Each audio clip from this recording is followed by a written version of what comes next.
Thank you for listening to Life Improvement Radio. You are listening to a rebroadcast of a previously recorded show. Hi, I'm Julie Teeling with Life Improvement Radio. I'm here with River Jordan talking about her book, Praying for Strangers. And welcome. My biggest question for you is, how was it to talk to people the first time when you were trying this out? I mean, how did you approach people when you were saying you wanted to pray for them? Well, very apologetically and very nervously, the first woman I told, I never said, I want to pray for you. May I pray for you? Do you mind if I pray for you right now? That kind of thing. I basically said, I have a resolution that I started to pray for a stranger every day. Today you stood out to me as someone special. And before I go to sleep tonight, I'm going to be praying blessings for your life. And then I'm out of there. So it's really the people stopping me and saying, wait, you have no idea how much that means to me, or funny you should choose me today. I would get those a lot, those responses.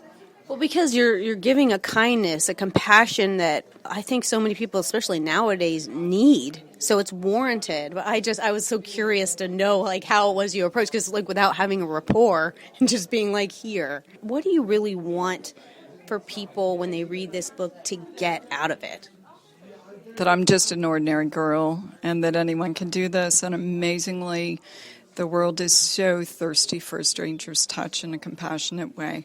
And really that's it, you know, that we're amazingly in this together, and that you can suddenly have such a deep love and compassion for a stranger that you're passing and will only see 5 minutes in life, that it really matters to you. And when you begin to do that every day, it begins to change your world and your perspective.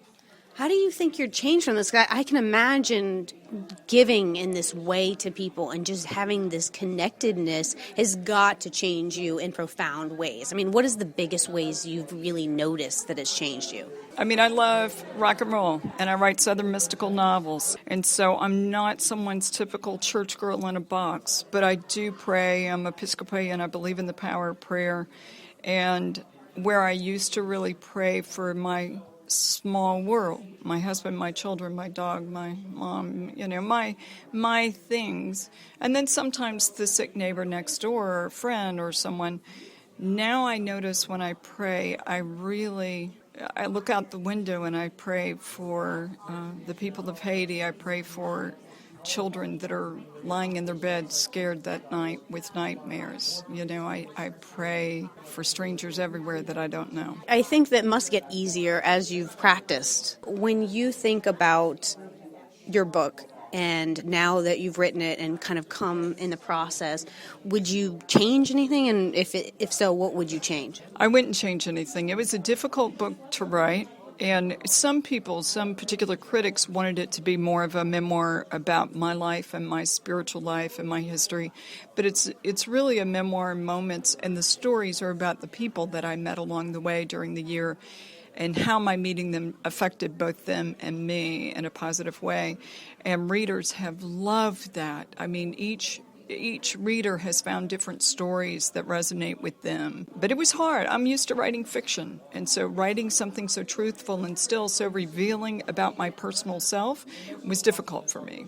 Yeah, it's almost like you're exposing yourself in a raw way, and you don't know how people are going to receive it. There's critics to everything, and people always have an opinion. How did that feel for you, and what was that like? Well, I had a couple of bumpy reviews, literary way, and I've been a real spoiled literary baby because my novels have received great critical praise.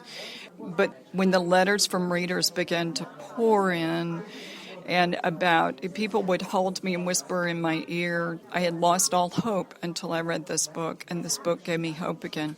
When I began to get those kind of amazing reactions from readers, nothing mattered anymore. Really, that changed me as well, because you go from thinking, oh, I really want the Pulitzer, for Southern literature, and then you really go to saying, I've got a different purpose in life than I imagined, and that's okay. It took me a while to accept. But I did that this year. Yeah, because it's almost like an altruistic direction that you're taking, because before, when you write it, of course it's the creative process, you have that influence on yourself and giving it back to other people, but you really did take a chance with this. And I like some of the writings that you had put about trying to generalize it. It doesn't have to be a certain religion. It's not about the prayer itself and how you explain it. Explain that one more time so the listeners understand what's your view on prayer itself. Prayer itself. Well, everyone prays the way that they pray. One of the things I like about this is that when I approach someone or I see someone that stands out to me, I don't know if they believe, if they go to church, if they pray. I don't know how they vote or what zip code they live in, and I could care less. I am really just being compassionate with them as a human being. So, that's my perspective as far as us relating to each other.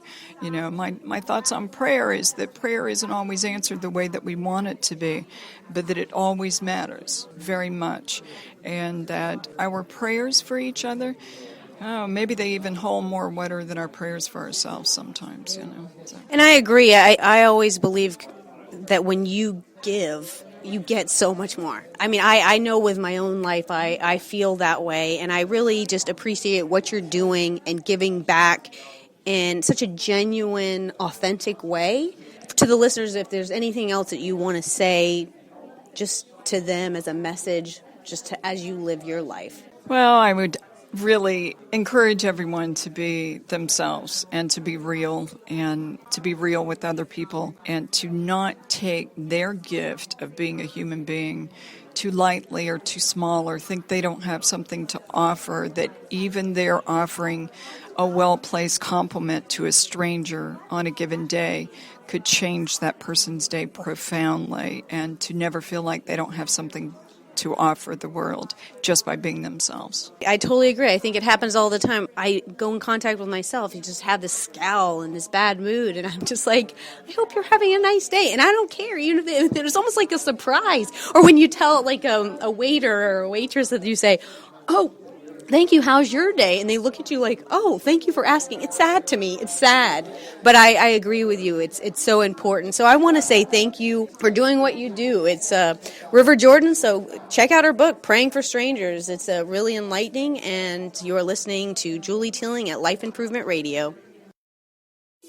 Thank you for listening to Life Improvement Radio. The views expressed by show hosts or their guests are their own and shall not be construed in any way as advice from Life Improvement Radio. We make no recommendations or endorsements for radio show programs, services, or products mentioned on air or on our website. Personal perspectives expressed by the producers, writers, or editors will always be presented as such. Any rebroadcast or retransmission without the expressed written consent of Life Improvement Radio is strictly prohibited. Thanks for listening.